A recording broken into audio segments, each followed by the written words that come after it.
Nowadays, a significant part of our communication is facilitated by memes. And unfortunately, memes relating to World War II in particular can almost dull our memories and foster unjust stereotypes of its participants. This is the case for many participants, though France, mostly for how rapidly it fell and surrendered, is subject to a disproportionate amount of mockery. It just gets memed too hard, especially for how honorable and strong the French people were throughout the war.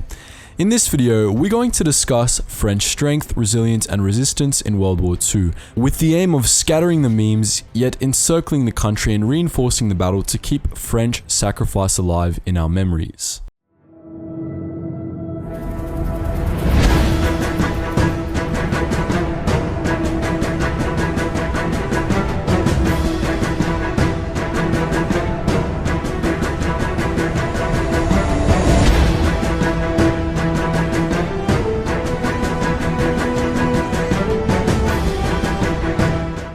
There's no better place to start than the fall of France. In fact, let's refer to this operation as the Battle of France from now on, as fall does not do justice to the ferocity of the fighting.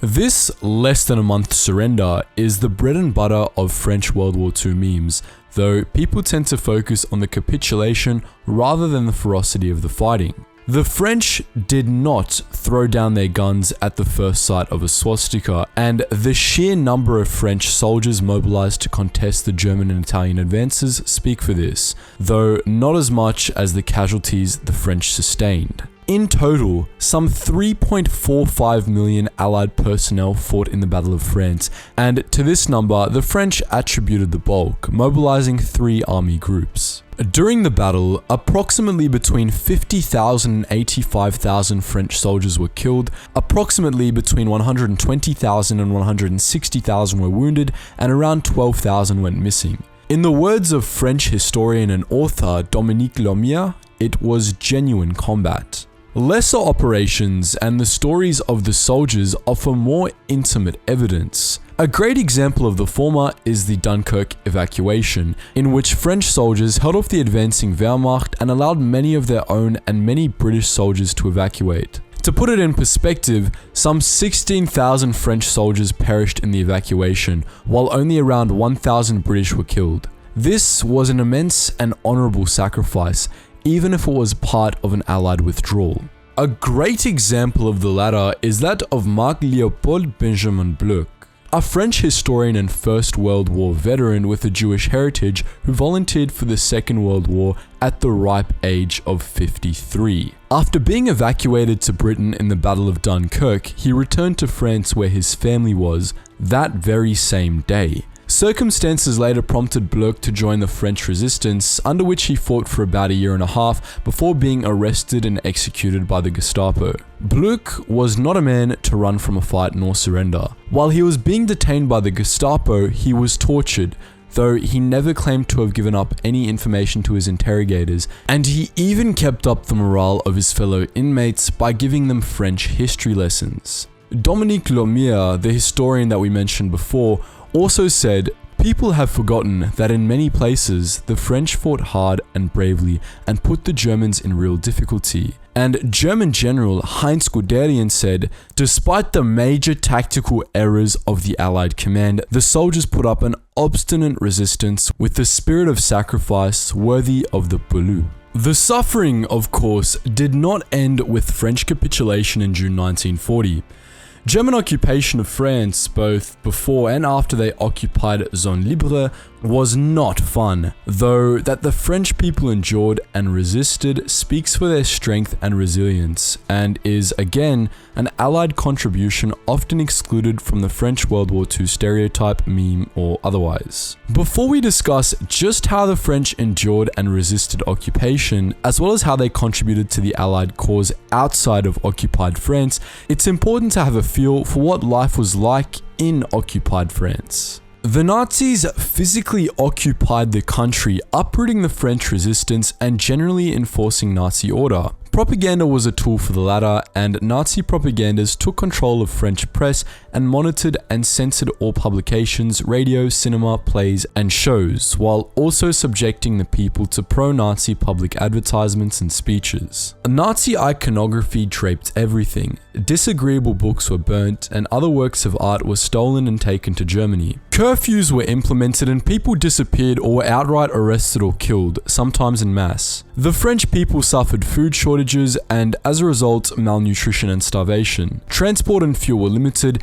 and international trade was basically murdered. The French had to pay their German occupiers to keep occupying their country as part of the armistice, and this was made even more difficult as hundreds of thousands of French POWs and French workers had been forcibly deported to work in Germany. France also suffered its own Holocaust, with some 49 concentration camps operating inside France and more than 77,000 Jews dying there during the war. Others were transported out of France and killed in concentration and extermination camps such as Auschwitz. On top of all this, France was bombarded, mostly by the Allies in Operation Overlord, and almost 70,000 French people were killed in the shell fire. While the political situation in France, before and after the German occupation of Zone Libre and the prominence of the Vichy puppet government is worthy of its own video, the strength, resilience, and resistance of the French people was represented, at least on a political level, by Free France, the French government in exile led by Charles de Gaulle. Basically, French army officer and statesman Charles de Gaulle rejected France's surrender and fled to Britain, where he set up a government in exile to eventually spearhead French fighting spirit both outside and in occupied France. Those fighting for France, the French colonies, and the allies outside of France were called the Free French Forces, while those fighting the German occupation accumulated to the French resistance. Resistances, by the very nature of that word, evince on an almost primal level the strength and resilience of a people. The French resistance was a collection of organizations fighting German occupation and the Nazi puppeteered Vichy government. Among these organizations were those engaged in guerrilla warfare, such as the Marquis de Vercors, though others contributed in a more passive manner, publishing underground press, providing intelligence, and maintaining escape networks. Perhaps the French resistance's most crucial role in all of World War II was providing the Allies intelligence on German defences in the Normandy landings and the rest of Operation Overlord. Parallel to this, the French resistance sabotaged German-controlled power, transport and telecommunications facilities and networks, as well as German fuel and ammunition depots and command posts. This was of major significance to Allied success and French morale, as was the liberation of Paris, which followed on the 25th of August 1944. It was a matter of French identity, of symbolism, and it must have been such an elation to take back the city through which Hitler sauntered some 4 years prior. American World War II veteran and author Ralph McAllister Ingersoll wrote about the French resistance's contribution to Operation Overlord, saying, "When we came to France, the resistance was so effective that it took half a dozen real-life German divisions to contend with it. The Germans in central France were truly terrified, had to live under arms, could not move freely, had lost all control in sizable sectors even before we came." As for the Free French forces fighting over France, the French colonies, and the Allies outside of France prior to Operation Overlord, they fought Axis as well as Vichy-aligned French forces on the land, sea, and sky in several theatres and on many fronts. The Free French forces' greatest contribution to the Allied victory was in Operation Overlord as well and the liberation of France. Before the commencement of Operation Overlord, they had grown to over 400,000 strong, and they fought alongside the Allies all the way through France and into Germany, liberating their country from the Nazis, the remnants of the Vichy government, and the French capital along the way.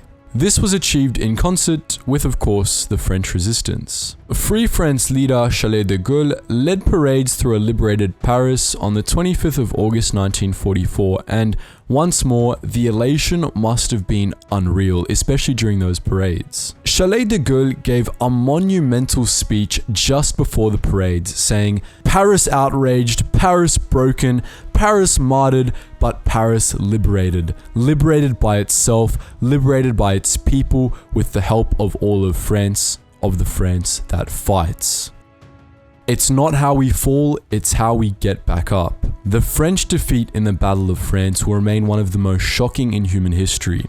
We cannot let it, however, cast forever its shadow over our memory of the strength, resilience, and resistance of the French people, who, after getting knocked down harder than almost any country throughout World War II, got back on their feet and not only reclaimed what had been stolen from them, but brought the fight back to their enemy. You may have noticed we didn't try and analyze or justify France's defeat in the Battle of France, and that was because France's defeat was due to many factors beyond the French people's control.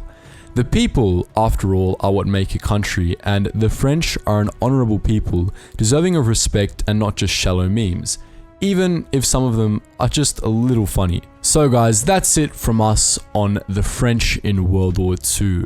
And be sure to let us know in the comments if this is at all going to change your opinion, or you're still going to burst out laughing whenever you see a French surrender meme. And as per usual, make sure you check out all the links in the description below, including our Facebook and Instagram, where you can find exclusive content that you won't find on this channel, the Patreon if you want to help support this channel more than you already are by watching this video, and get access to a secret behind the scenes Discord where you can see how our team works. And make sure you check out the Discord as well, where you can interact with other history buffs such as yourself. Anyways guys, as always, thank you so much for watching, and I hope you learned something new.